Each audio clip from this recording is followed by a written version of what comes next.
It was nighttime. A slight cool breeze was blowing around the farmhouse.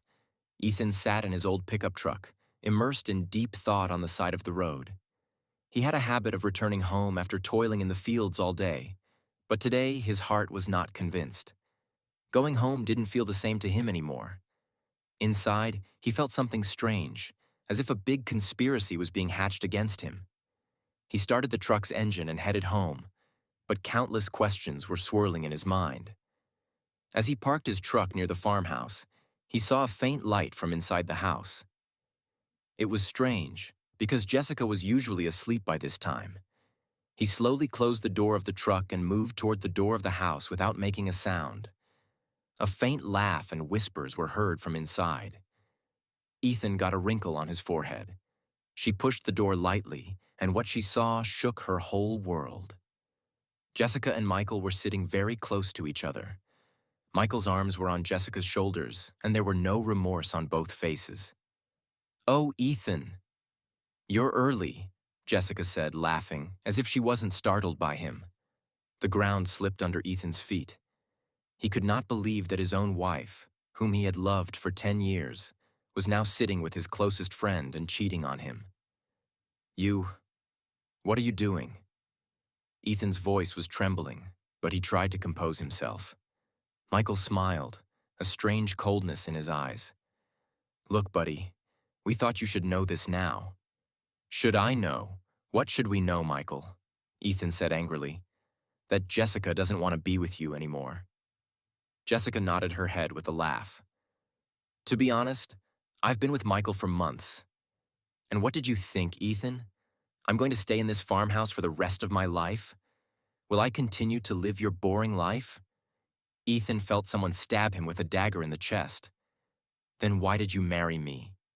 Ethan asked painfully. "Because you had money then," Jessica said in a cold voice.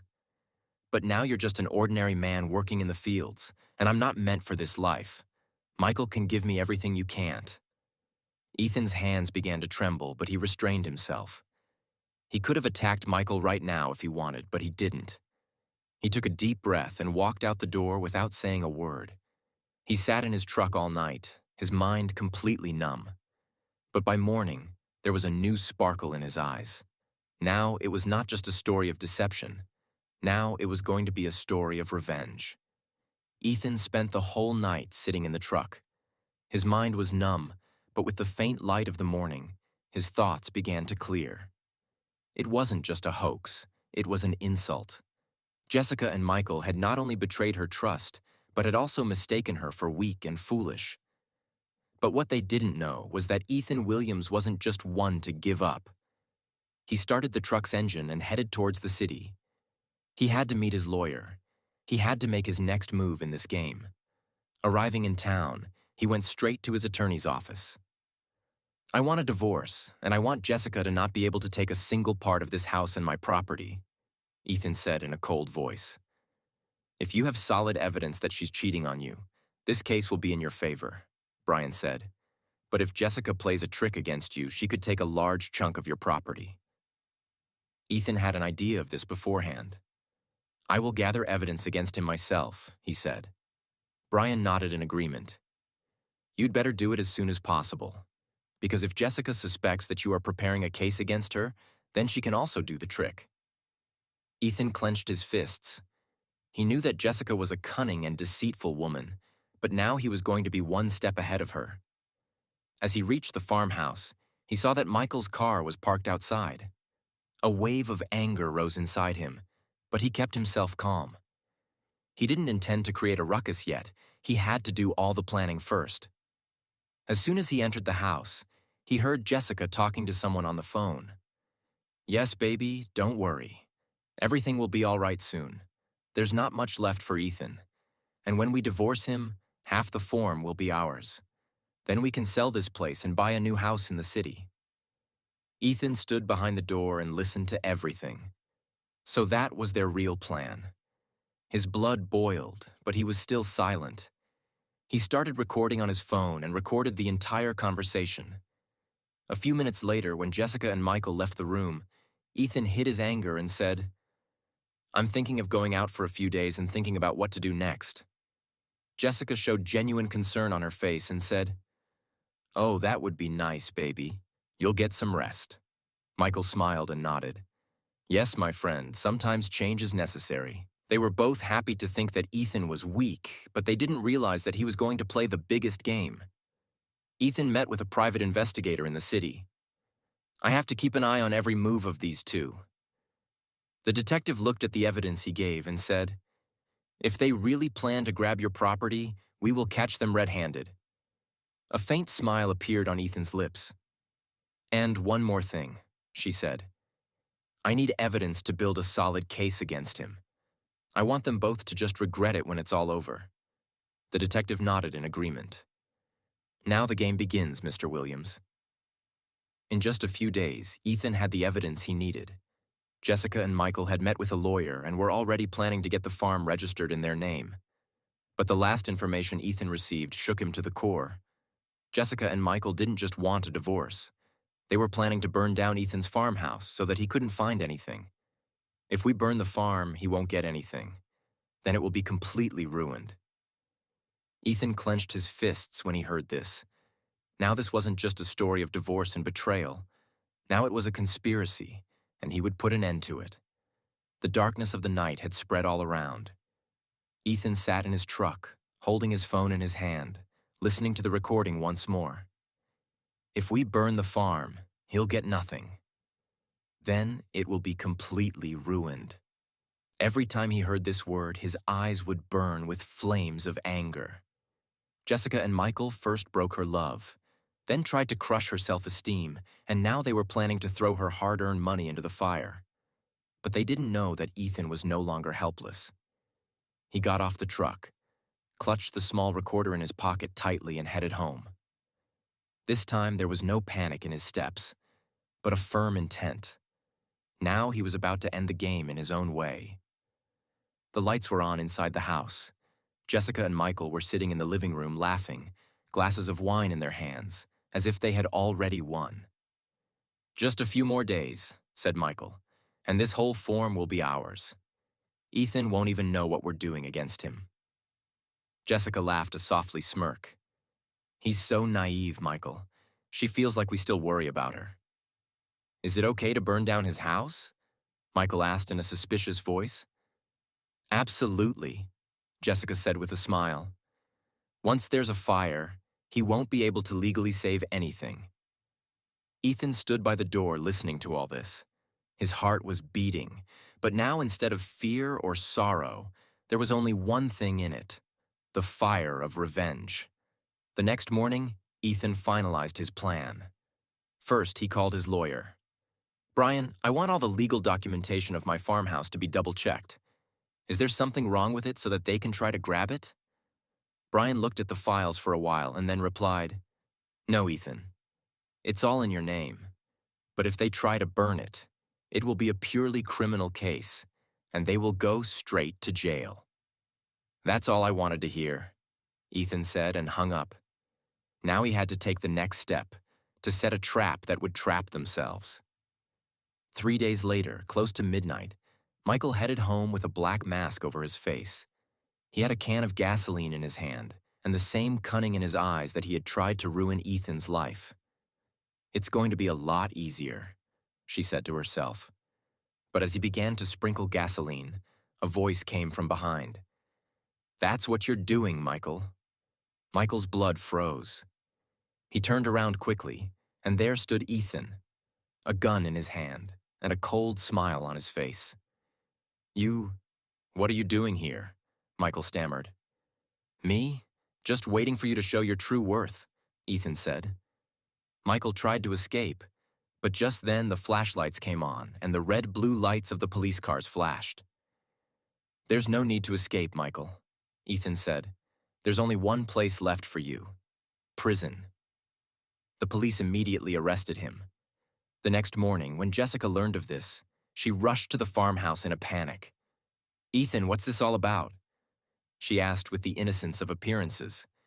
Ethan pulled out the phone and played the audio. "If we burn the farm, he won't get anything." Jessica's face turned white. "It's time for you, Jessica," Ethan said. "No, Ethan, you can't do that," It's a misunderstanding. Misunderstanding? Ethan said with a laugh. You betrayed me, tried to usurp my property, and now plan to burn it, and you call it a misunderstanding? Ethan, I'm sorry. Please leave me. I don't want to be sorry, Jessica. I just want justice. And he got it today. Jessica was arrested for fraud and conspiracy to grab property. As the police car was taking Jessica, Ethan took a deep breath. Now it was all over. But it wasn't just an end. It was the beginning of her new life. Jessica was taken away in a police car. His screams and giggles echoed in the air, but there was no expression on Ethan's face. There was neither anger nor joy in his eyes. There was only a sense of comfort that now his worst enemy was going to suffer the punishment of his actions. The police inspector looked at Ethan and said, Mr. Williams, we must commend you for your patience and understanding. Most people get angry and make the wrong move, but you handled it in a completely legal way. Both Jessica and Michael will be sent to prison for long periods. Ethan nodded. All I wanted was to be judged. Now this matter will decide in the court how much punishment he will get. The police cars had gone away, and now Ethan was standing alone in front of his farmhouse. It was the same house that he had built with his own hard work, but now it was just a structure of bricks and wood. In this house, he had dreamed of a happy life with his wife, but today the ashes of those dreams were laid under his feet. He went inside the house, looking at every corner. On the living room walls still hang some old photographs, one of Jessica smiling and Ethan putting his hand on her shoulder. He paused for a few seconds to look at the picture. Then he took the picture off the wall and put it aside. It was the past, and now he wanted to leave his past behind. He opened the door of his room. The bed was still the same, but there was no warmth there anymore. There was only loneliness and silence in everything. He opened the window. A cool breeze came in and touched his face. It was a new feeling. Today, for the first time, he felt truly free. A few days later, Ethan met with his attorney, Brian. Now that Jessica and Michael are in prison, I want to use the farm in a new way. I want to rebuild it, but with a new purpose. Brian asked curiously, "What did you think?" I want to use this form not just for business, but to help people who have gone through a similar situation as me. I want it to be a place where people can rediscover themselves, where they can start anew in their lives. Brian smiled and nodded. That's a great idea, Ethan. This will be the best way for you to win. Ethan started working on his plan. He renovated the farm, built some guest houses there, and started a new program. A new beginning. This program was for those who had gone through betrayal and suffering in their lives. Gradually, people started coming there. There were some who wanted to take care of themselves after the divorce. There were some who wanted to overcome mental and emotional pain. Ethan was no longer just a farm owner. He had become a beacon of hope for those who had lost themselves in life. One evening, as he was sitting on the balcony of his farm, someone knocked on the door. When he opened the door, there was a woman standing in front of him. There was a deep peace in her eyes, but there was also some pain hidden. "Hi, my name is Emily," she said with a slight smile. "I heard you were running a space where people could rebuild themselves." Ethan nodded. "Yes, this place is for people who want to start something new in their lives." "Why are you here?" Emily took a deep breath and said, "Because my story is similar. I've also been through a bad marriage, and now I want to rebuild myself." Ethan looked her in the eye for a few seconds. Then he moved out of the door and motioned for her to come in. "Then you've come to the right place," she said. That night, for the first time, Ethan felt that his life was taking a new turn. And perhaps, this turning point was going to be more beautiful than ever. Ethan stepped out of the door and let Emily in. She was a simple but confident woman. There was a strange composure on his face, as if he had suffered a lot in his life but still refused to break down. Ethan motioned for him to sit in the living room and went into the kitchen himself. Shortly after, he returned with 2 cups of coffee and placed them in front of her. "So, you said you had a story?" Ethan asked the question directly. Emily nodded her head with a slight smile. "Yes, but not every pain story has to be told forever. Some wounds heal as it is, without telling anyone." Ethan looked into her eyes. He knew she had gone through some deep pain, but he didn't want to force her to know. "This place is yours," Ethan said softly. "You can tell your story if you want, and if you don't, I'll respect your choice." Emily thought for a while, then she began to say, "I was in a marriage where my partner never respected me. He always tried to put me down, like I was just an equal, not a human being in his life. When I decided to separate from him, he threatened to completely ruin me. But I didn't give up. I got out of there, and here I am." Ethan listened and just nodded without making any judgment. "You did the right thing," she said. There was silence between the two for a while, but this silence was not uncomfortable. It was the kind of silence when two people understand each other without words. Over the next few weeks, Ethan's form was filled with a new energy.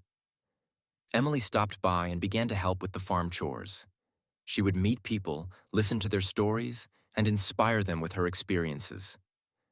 Gradually, Ethan began to realize that Emily wasn't just another guest. She could be a new partner in his life.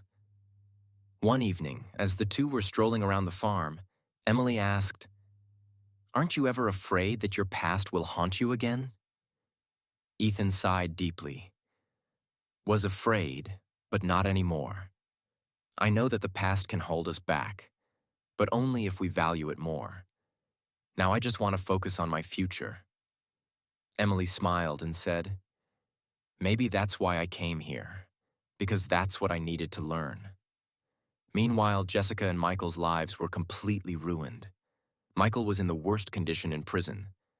The stories of his deception were known to everyone there, and no one sympathized with him. He received threats from one prisoner or the other every day, and gradually he was completely broken. Things were even worse for Jessica. She now realized that what she did was just greed, which had ruined her entire life. But there was no use regretting it now. One day he wrote a letter from prison to Ethan. "I'm sorry, Ethan. I've realized what I've lost. If you can, come visit me once, just once." But Ethan read the letter and burned it without replying. For him, Jessica was now just a name, which he never had in his life. A few months later, Ethan and Emily gave their form a completely new identity. It was no longer just a business, it was a place of hope. People would come here, rediscover themselves, and start their new lives. One evening, as Ethan and Emily were sitting by the barn, Emily looked at him and said, "Do you think you've got everything that was taken away from your life?" Ethan looked at her with a slight smile. "No, I got more than that. Because I just didn't get my life back. I created my new life." Emily lightly held Ethan's hand, and the two silently watched the sun set. Now Ethan's life really belonged to him. Without deception, without fear, just peace and a fresh beginning. Time went by, but the shadows of the past sometimes came to Ethan's mind. He knew that he had directed his life in the right direction. But somewhere along the way, a question kept popping up in his mind. Was Jessica really regretting it? Or was it a trick? Emily asked him one day, "Do you think if Jessica had another chance to apologize, could she change anything?" Ethan thought for a few seconds. Then he said, "I don't think so. Some people apologize only because they realize what they have lost, not because they truly regret what they have done." Emily nodded. "Maybe you're right, but you have to admit that it made you a strong person." Ethan took a deep breath and responded, "Yes, and that was probably his biggest mistake. He tried to break me, but he made me stronger than ever." Meanwhile, Jessica and Michael's condition had worsened. Jessica wrote to Ethan again in prison, but this time she wrote, "I know I'll never be forgiven for what I did, but if you can, just tell me. Have you completely forgotten me?" Ethan threw away the letter without reading it this time, too. He no longer had any room for the past.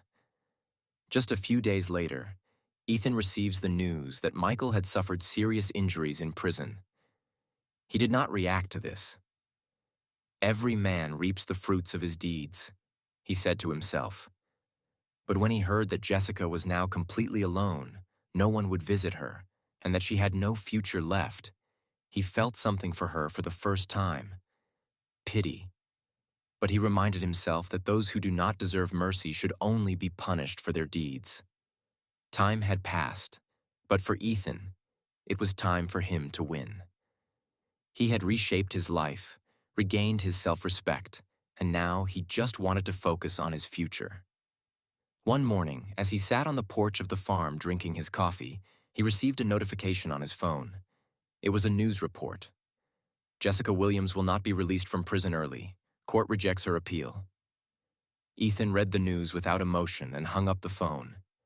He knew that Jessica had to pay for what she had done.